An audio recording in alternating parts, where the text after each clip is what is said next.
Hi everyone and welcome to another episode of Midnight Mommy. So for today's tutorial, we will be discussing about addition of vectors. So mag-add tayo ng vectors pero this time meron tayong 3 or more vectors. So paano natin ito ginagawa? Usually, gumagamit tayo dito na tinatawag natin na vector component method.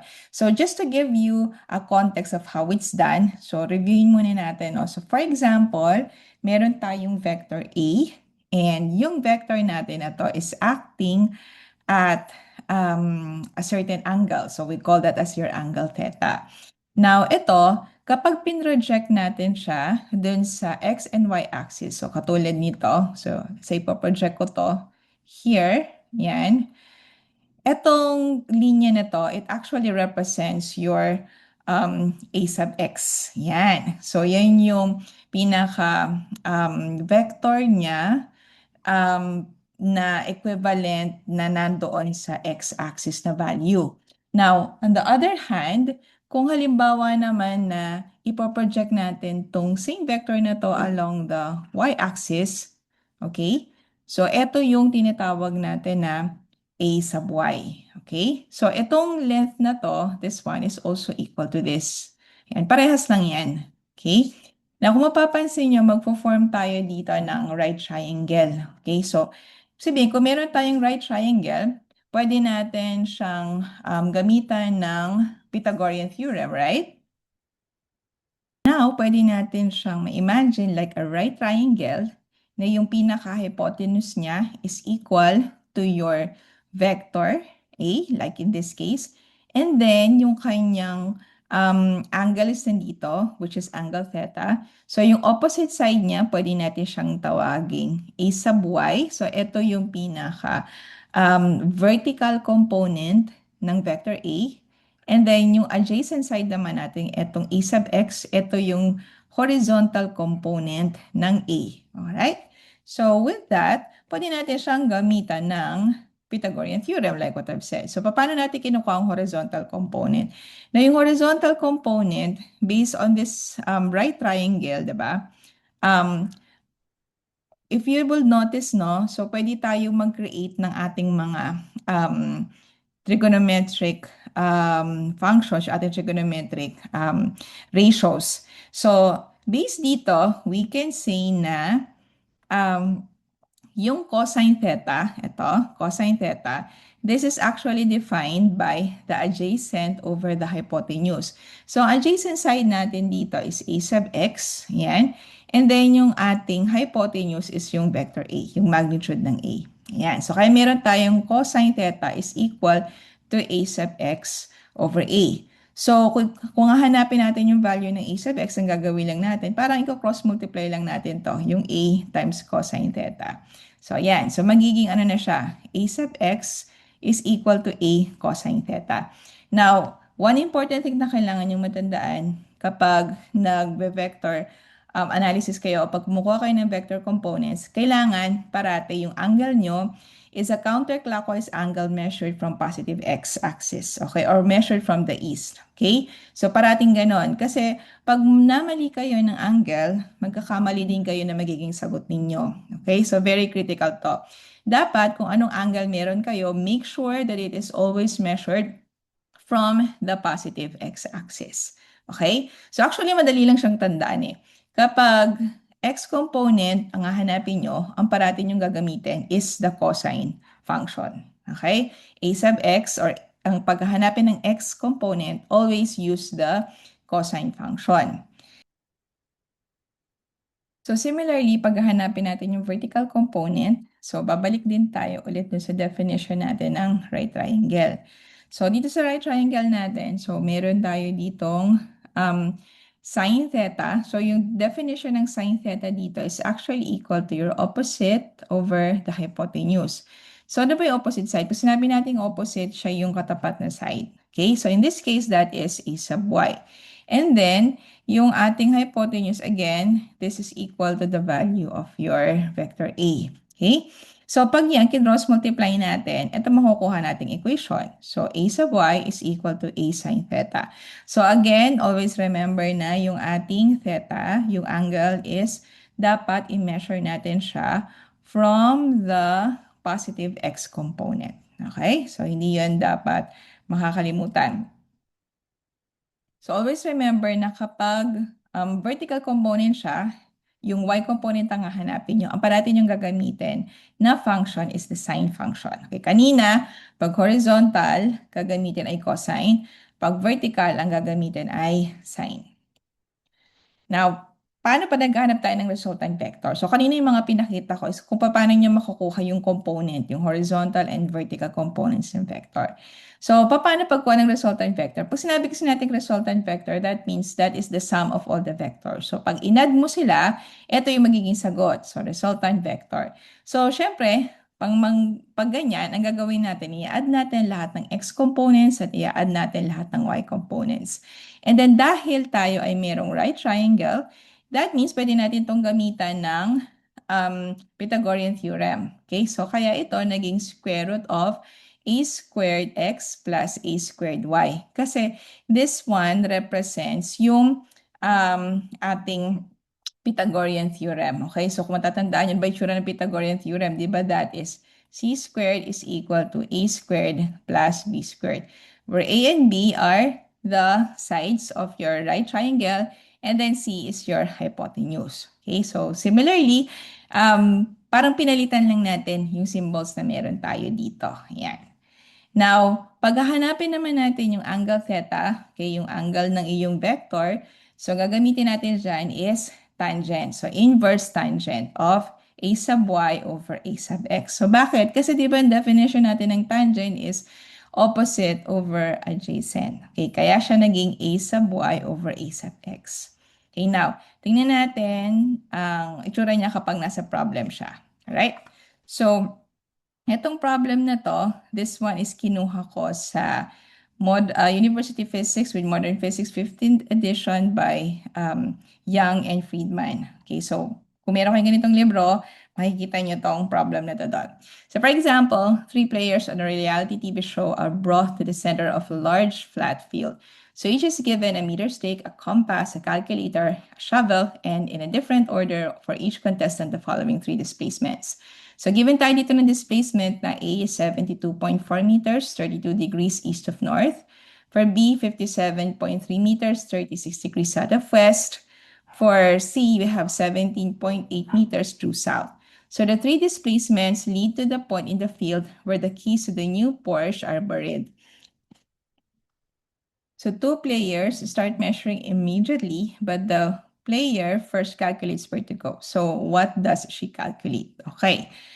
Okay, so paano natin ito gagawin? Paano natin malalaman kung ano yung ating resultant vector in this case? Okay, so kasi pinapahanap sa atin dito is the resultant vector. Alright, so kasi yung resultant vector, siya yung magsasabi sa atin ng pinaka-shortest point or shortest path between 2 points. Okay? So, with that, tingnan natin ang pwede natin gawin dito. But first, kailangan identify muna natin yung mga angles natin. So, yan ang very first na kailangan yung gawin. So, ito yung mga given natin. Okay? So, 72.4 meters, 32 degrees east of north. B is 57.3 meters, 36 degrees south of west. And then, C is 17.8 meters true south. Be careful pagdating dito sa mga merong east of north or south of west. Okay? Ang pag-measure ng angle nito is ganito. Kung ano yung last na na-mention na direction, ibig sabihin dito ka mag-start mag-measure and then papunta ka dito. Okay? Dun sa first direction na na-mention. So like in this case, kung i-measure natin yung 32 degrees, dapat mag-start tayo sa north and then papunta tayo sa east. Okay? So for example, ganito. Ito yung north, diba? Okay, so ito yung north. So ang east niya ay dito. Okay, so dapat yung angle ng vector A is ito, this one. Yan, ito siya. Ito yung ating theta A. Yan, theta A. Okay, so ano tong angle na to? So tong angle na to is 32 degrees dito. Okay, pero remember, hindi ito yung final angle na gagamitin nyo. Okay, why? Kasi di ba nabanggit ko kanina, dapat yung angle is always measured from the positive x-axis. Okay, parati siya dito mag-start sa east. Okay, so kung i-measure natin siya from the east, ito yung angle na yan, right? So, this one will be equal to what? And this one is 90 degrees. So, 90 degrees minus 32 degrees gives you 58. So, therefore, itong angle na 58 degrees ang gagamitin natin sa ating calculation. Now, similarly, dito naman sa B, di ba sabi dyan, 36 degrees south of west. So, meaning, mag-i-start tayo sa west, then papunta tayo sa south. So, ito yung west natin, papunta ng south. So, meaning, ito yung angle na yon. Ito yung angle na 36 degrees. Okay? So, again, kailangan i-measure natin yung angle natin from the positive x-axis. So, meaning from east, ito yung positive x-axis. Okay? So, pag ganito, yan. So, ano yung angle na to? Di ba this one is 180 degrees. So, gawin lang natin 180 degrees plus 36. So, it gives you 216. Okay. So, therefore, yung gagamitin mong value ng theta B should be 216 degrees. Okay. So, dito, lagay ko lang dito para mas malinaw. Yung theta A natin, this one is 58 degrees. And then finally, ito yung pinakamadali. 17.8 meters due south. Okay, so kung south siya, okay, so kung may measure natin yung angle natin, again, from the positive x-axis, here from the east, going in a counterclockwise direction. So this one is equivalent to 270 degrees. Kasi di ba, tatlong ano to eh, tatlong 90 degrees. So 1, 2, 3. Kaya 270 degrees. Okay, so now, na meron tayong angles, the next step na pinakamagandang gawin dito is gawa tayo ng table. Okay? So, magta-table tayo like this one. Yan. So, usually ginagawa ko tong table na to kasi para mas madali mag-computation. Okay, so, lalagyan natin dito yung vector and then the magnitude, then the angle, and then yung calculation natin ng horizontal component. So, in this case, again, ang formula natin is a sub x is equal to a cosine theta. So, always gagamitin nyo lang na kapag horizontal component siya, gagamitin nyo ay cosine. And then, pag vertical naman, gagamitin nyo ay sine. Alright? So, lalagay lang natin siya dyan and then kunin natin yung mga values, okay? So, papakita ko sa inyo kung paano siya input sa calculator. So, just in case na medyo clueless kayo kung paano mag-input sa calculator ng mga sign function. Pero again, lahat ng may mga calculators kasi na iba-iba yung kanyang way ng pag-input. So, I suggest na basahin nyo yung mga manuals ng calculators nyo, ng scientific calculators nyo before nyo siya gamitin. Pero kung gagamit naman kayo ng laptop or let's say sa mga cellphone, so yung mga functions sa calculator is halos the same lang naman din yung method ng pag-input. Okay, so let me share that. Okay, so right now nakikita niyo yung aking calculator. Yan. So sa calculator ko, so you can see, yung first one is 72.4 meters times cosine of 58 degrees. So input natin siya, 72.4, then times cosine. Usually sa calculator, sa laptop, straightforward lang naman siya. Cosine 58. Okay, so this one will give us, ito yung kanyang value. So round off na lang natin, gawin na lang natin siyang 38.4. So ay 38.4. Okay. Next, gawin naman natin yung vertical niya, yung vertical component. Okay, so balik tayo sa calculator natin. So that's 72.4 times yung ating sine of 58 degrees. Okay, then enter. Ayan. So, meron tayong 61.4. Round off ko na lang ha. So, 61.4. Okay, so this is 61.4. Then the next one naman, doon na tayo sa 57.3 and 216 degrees. Okay, so, balik tayo sa calcu natin. Okay, so this is 57.3 times cosine of 216. Okay, so we get negative 46.4. Round off na lang. Is negative 46.4. Then let's do the sign. So 57.3 times this time naman, sine siya. Sine of 216. Okay, so I have negative 33.7. Negative 33.7. And then yung last but not the least, okay. So papasin nyo to, this one is cosine, di ba? So ang value ng cosine of 270 degrees is actually 0. Okay, kasi vertical component lang siya, so wala siyang horizontal component. So dito, susulat natin ay 0. Pero feel free to use your calculator na makikita niyo ang sagot dyan, cosine of 270 is equal to 0. And then, ang sine of 270 degrees is actually -1. Okay, so feel free to use your calculator to check that. Pero ang value niyan is actually -1. So we have this as -17.8. Yan. So, lagyan natin yung mga units. Okay. Now, pagkatapos nyo malagay lahat ng, or pagkatapos nyo makompute lahat ng horizontal at saka vertical components nyo, the next step is to add them. Okay, so add lang natin siya. So again, so gamit tayo ulit ng calculator. So add natin lahat ng horizontal component and add natin lahat ng vertical component. Okay, so gawin natin yan. Okay, so yung first one is 38.4. So, plus -46 minus 46.4. So, gagawin ko na lang, ima-minus ko na lang to. So, 46.4. Parehas lang din yung lalabas na sagot dyan. Okay? So, that is -8. So, sulat natin.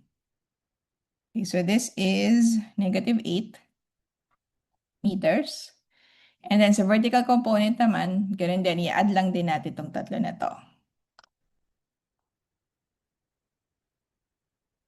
Okay, so pag inad natin yan, meron tayong 61.4, positive to, and then plus -33.7, and then plus -17.8. So if you notice, no, dinidiretso ko na siya na minus. So okay lang yan. Kasi yung operation naman natin is addition. So pag may mga negative sign, pwede nyo na siyang like i-assume na minus operation. Okay, so this one is equal to 9.9. So positive siya. Okay, so sulat natin. So dito is 9.9 meters. Okay. So now, ito na yung tinatawag natin na R sub x. Ito yung horizontal component ng resultant vector. And then, ito na yung R sub y mo. Ito yung vertical component ng iyong resultant vector. So, para ma-compute natin yung value ng ating R, okay? So, babalik lang tayo dun sa ayan, di ba? Ito yung equation natin. So, gagamitin natin yan. So, magkakaroon tayo dito ng R is equal to the square root of, ano nga ulit yung nakuha natin, di ba? Meron tayo dito -8 at saka 9.9. Okay. So, this is -8 meters. Square natin yan. Plus positive 9.9 meters. Okay. There you go. So, again, input lang natin yan sa calculator. Okay, so ganito ko siya input. Yung negative, kahit hindi nyo na yan lagyan ng negative sign, kasi pag in-square root nyo naman ng negative number, pag in-square nyo siya, magiging positive naman yung sagot. Okay? So, parang pwede nyo siya gawin like this. So, 8 squared plus 9.9. Okay, 9.9 squared. Yan. Okay, so yan na yung sagot, diba? And then, pag in-square root nyo siya, okay, so ito yung magiging sagot. So, you have 12.7. Okay, sulat natin siya rito. So, this is 12.7 meters. So, therefore, ito, pwede na natin isulat dito sa ating pinaka-final answer dito. So, ang magnitude ng R natin is 12.7 meters. Okay. Now, meron pa tayong hindi nasusolve, yung angle. Okay, so yung angle natin, kailangan natin malaman. So, gagamitin natin itong formula na to. So, the angle is equal to inverse tangent of, ano yung A sub y natin? Ito, yung 9.9 meters. And then yung A sub x natin is -8. So, if you notice, makakancel yung meter dito. Okay, so meaning wala tayong unit. Okay, so magiging degree lang yung unit ng ating angle theta. Okay, so input natin siya sa calcu. Okay, so ganito. So, i-divide nyo muna yung 9.9. So, divided by 8 negative. Yan. So, ito na siya, no? And then, pindutin nyo tong second function, tangent. Ayan, para lumabas yung inverse tangent. Okay. So, there you go. So, meron tayong negative, let's round off natin sa negative 51.1. Okay, so based sa nakuha natin na sagot so far, meron tayong R is 12.7 meters. And then, meron tayong theta na nasagutan natin na negative 51.1 degrees. Pero hindi pa to final kasi hindi natin alam kung saan ba talaga tong angle na to, no? Kung saan to na-measure. So, kung babalikan natin, yung value natin ng Rx kanina, that was negative 8 meters. And then yung R sub Y natin was 9.9 meters. So, positive. So, kung i-drawing natin siya, ipa-plot natin siya dito. And then, lagyan natin yung mga direction. North, East, West, and South. Pansinin nyo, yung Rx natin is negative. So, nandito siya sa axis na to sa negative. So, that means nasa west direction siya. And then, yung R sub Y naman natin is positive. So, meaning, nandito siya sa north kasi pataas. Yan. Positive yung value. So, meaning nandito siya. It's somewhere here. Okay? Now, look at this. So, since negative ito, that means it was measured in a clockwise direction. Okay? So, measured siya in a clockwise direction. So, obviously, ibig sabihin niya, dito siya nag-start sa west. Okay, ayan. And then clockwise direction. So, no, ayan siya. So, ito yung negative 51.1 degrees. So, kung i-measure natin to, yung angle natin coming from the positive x, okay, from here, right? So, pwede natin itong ma-measure, this one here. Kung gusto nyo siyang i-measure in terms of the positive angle na from the counterclockwise direction from the positive x-axis. So, ang gagawin lang natin dyan, gawin natin siyang 180 degrees minus 51.1 degrees. 128.9 degrees. Okay, so pwede nyo siyang masagot na ganito. 12.7 meters, 128.9 degrees. So, yan yung pinaka direction niya. There's also another way. Yung another way naman is using the north and the west direction. So, kung yan ang gagawin natin, ito yung kukunin mo na angle. Okay? So, so that will be equal to 90 minus 51.1 degrees. 38.9 degrees. So, pwede rin nating sulat ang sagot natin as R is equal to 12.7 meters. And then this is 38.9 degrees. So, anong direction to? So, this is west of north. Okay? Yan. West of north. Again, so galing ka sa north, papunta ka ng west, kaya west of north. Or, pwede rin naman ganito. 12.7 meters. And then, kung gagamitin nyo itong 51.1 degrees, ito naman ay base dito, that will be north of west. Okay? So, kahit alin dyan sa tatlo na yan, pwede nyo gamitin to express this angle. Okay? So, minsan depende na lang yan sa prof o depende na lang sa teacher kung ano yung i-consider niya na sagot. Pero, technically speaking, lahat yan, pare-parehas lang siya na sagot. So hopefully may natutunan po kayo sa video na to. So I'll see you guys on my next video.